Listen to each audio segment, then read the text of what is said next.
Well, you've caught me at it. You've caught me at it. Just trying to work on my backswing. I'm sure we've all been there at some point with the alignment sticks. One through the belt loops, one on the chest, working on the old 45 degree and 90 degree. Well, we can actually do away with those because all this serves to do is constrain your thinking about how much you're turning the pelvis and the shoulders. And if you were to throw a ball, kick a ball, any other sporting action, as we always talk about, you wouldn't even think about how you rotate your chest or rotate your hips or your ankles or your knees, how much side bend you'd have. You wouldn't think about this minutiae detail. You'd just be focused on the intention of the action. So how can we make the most of what we currently possess? Because we already have all the rotations we need to make a more than adequate backswing in golf. But there's been so much detail over the years, most of it anecdotal too, about how we should rotate just by looking at what we perceive good players to be doing. But actually, we want to be utilising the most of our movement potential. What is there to be accessed that we're currently not accessing because of constrained thinking? I might have more than 45 degrees of pelvis rotation. I might have more than 90 degrees of thoracic, of ribcage rotation, torso rotation. I might want to get less from the pelvis, more from the torso, more from the torso, less from the pelvis. We all rotate differently. There is no set model. There's a simple exercise we can do, and then we can start to develop a more heightened awareness of how our body does it, so we can then reference it, and we can fire this movement from a different place that's going to help create bigger forces to swing this club without any effort, whilst keeping our mind on where we're going, because that's ultimately what we need to do. We need to be focused on the shot at hand. We don't need to be thinking about how we're moving. But just to explore our movement potential, we can use this very simple exercise where we just take the club and for a right-hander, pop it on your right shoulder, take your stance, look at the wall directly behind you.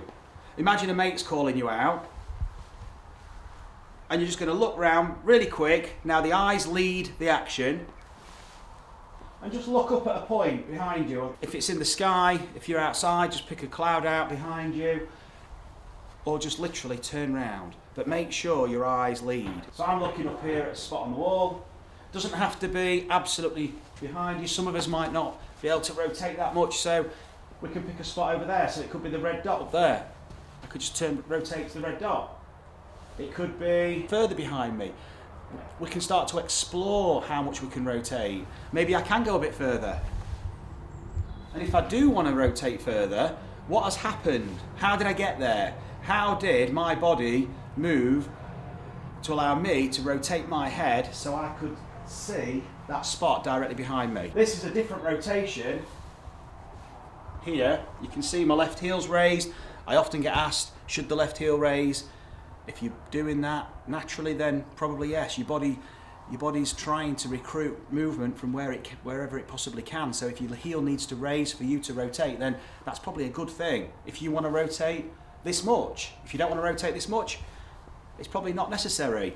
But your body's just trying to facilitate movement to achieve your objective. So we could start over here. What's it like?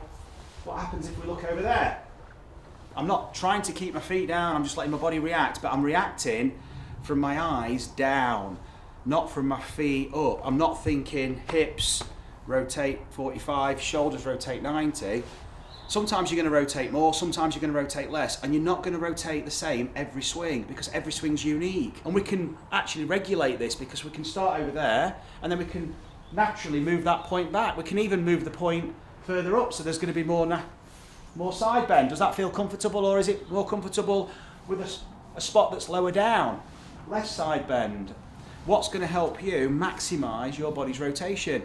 Especially with the drive, because the ball's going to be teed up, so we're not actually swinging as steep. So we don't need maybe as much side bend and things like that, but that's for another day. The first thing we need to do is explore the magnitude of rotation we've got. So I'm going to first of all go to the red dot. Now while we're in this place here, notice when I looked at the red dot, body followed. Now I'm going to maintain this orientation with my shoulders and just look down at the ball. What does it feel like to look at the golf ball now with this amount of rotation through the whole body? And then just extend your arms out into a comfortable place, and this has given us some idea of where we could swing to with ease. Now in the golf swing we're going to have more momentum, probably going to swing the club further, but we've got an idea of this space we're swinging through. It's not out here, it's not down here, it's not being held under tension. I'm just exploring this space here that I can bring that club back to the ball with power.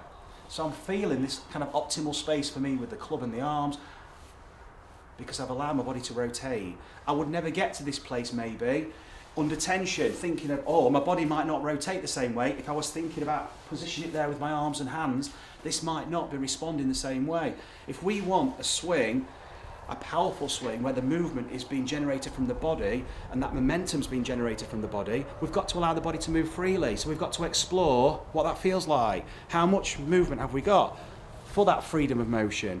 So this exercise is going to allow us just to explore that. So I'm going to go a bit further now. So that was the red dot. I'm going to go to the edge of the wall. Remember to move quick. Okay, that's quick for me. Okay, and now maintain this form and then just turn your head back to the ball. What's that feel like? Notice the left heel's lifted a bit now for me. And now what's it like to go directly behind me? And then look down. Hold the arms out. Remember to look down first, now, and then hold the arms out, and just get a feel of where I am. I've made a lot more rotation. I can really feel that heel off the floor, and I can feel more pressure. If I want to now make a bit of a swing, I can explore that amount of rotation.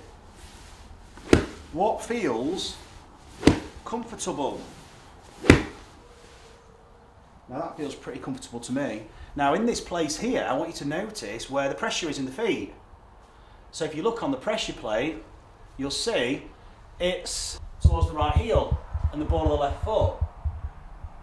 Now I'm going to start again and notice where that pressure starts. Pressure starts on the right foot there and the heel. Now watch as I rotate and see where that pressure goes. Notice it went towards the outside of that right foot. And notice the white line between the feet, that line of pressure. That's rotating, so that's torque I'm creating from the ground. If I make a swing and just focus on hips and shoulders, you can see there's not a lot happening at the ground level. So if I start to move my feet, suddenly now if we look at the graph, now there's activity there. Now we've got some vertical force and some unload. So now we can start to explore the rotation utilising these lower body forces. So I can start to explore that feeling I got when I rotated my whole body. Remember, eyes first. That's the kind of place I can go to. That's great. Okay, now I can start to explore this foot movement, allowing that pressure to move through the foot, allowing the ankle to rotate and the knee to rotate and the hip to rotate, because that's going to encourage pelvis rotation. So now we've got the sequence originating from the ground. The origin of the sequence is here, and we're generating bigger forces that we can transfer through the body. And so you'll see on the graph how suddenly there's a lot more activity. So this club essentially is being thrown around the body. It's being thrown around and up from all this range that we currently possess through the ankles, the hips, the torso. We can use this and we can start to unload from the ground. Use this rotation. It's really important to allow us to get that force through the body. Now we can use that alignment stick as a reference to allow that pressure to move. So the ankle's rotating. If we're actively trying to maintain pressure on the inside of the foot, we're maintaining an internally rotated ankle, internally rotated femur. We're going to get some rotation because the hip's going to drive it. But now we've got an ankle that's essentially resisting this hip rotation if we're keeping the weight on the inside of the foot. But as soon as we start to let this move, suddenly now we start to access the whole chain and we can start to recruit these forces and move from the ground up. So this is a good pointer, and it's going to potentially take stress off that lower back. Moving the right foot back and doing things as a senior golfer as well in particular, allow the ankles to move. And if you've got particularly stiff ankles and feet, then work on some foot and ankle mobility. That's probably one of the best things you can do to take pressure off your lower back. Ankle, hip mobility are absolutely key, and so foot mobility is essential because the feet are allowing the ankles to move. So it's from the ground up. Explore the range you've got, just simply looking behind you, getting a sense of where that arm space would be, and that space for the hand path. Remember, that's not the end of the hand path. That will continue or shorten depending on what shot you're playing, what club you're using, how much speed you're creating with that club, i.e. how much force you're creating through the system. And then just be mindful of how you're initiating this sequence. So you can be using the ground, as we know that's where we can start to recruit bigger forces, and that will become the origin of the sequence, and that will help throw the club. That helps to throw the club. And the notion of staying down and level only serves to restrict rotation even more. Staying in flexion is not going to help us. We need to allow the body to extend. What you'll notice is as you allow the ankle to externally rotate, your knee will extend a little bit, or will want to extend, and the hip will want to extend. Encourage this so you can turn with freedom. If you were turning around to look at your mate in the street, you would access these ranges naturally. So these are there to be recruited in the golf swing too. And then removing that reference and just having a few swings, exploring it, but now looking down where the ball would be. Just to allow yourself to explore that range, and then play a couple of shots and see how it feels using all that range. It takes a bit of commitment as well, because you might not have used your lower body this way before.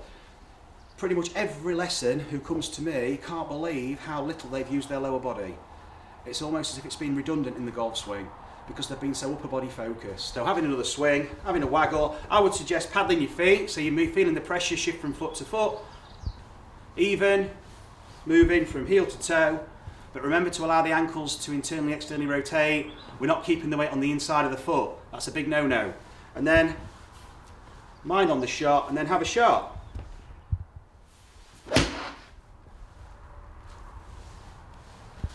And explore those ranges. And have fun with it. At the end of the day, this is fun. We're exploring our body's capability. Practice with your shoes off as well to get a heightened sense of what's actually happening at the ground.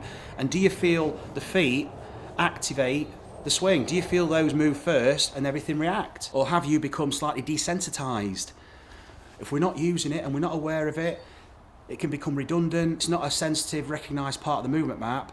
And so we only know what we know. So if we're just used to swinging the club in a certain way, we become habitualised to that. And then when we try and affect some change somewhere else, we've not really got that sensory awareness. So this is a start to stimulating the body a different way to make those changes. There are no rights and wrongs to this. Just explore it, have some fun, and see how it can help you make that effortless swing with the forces that you already possess.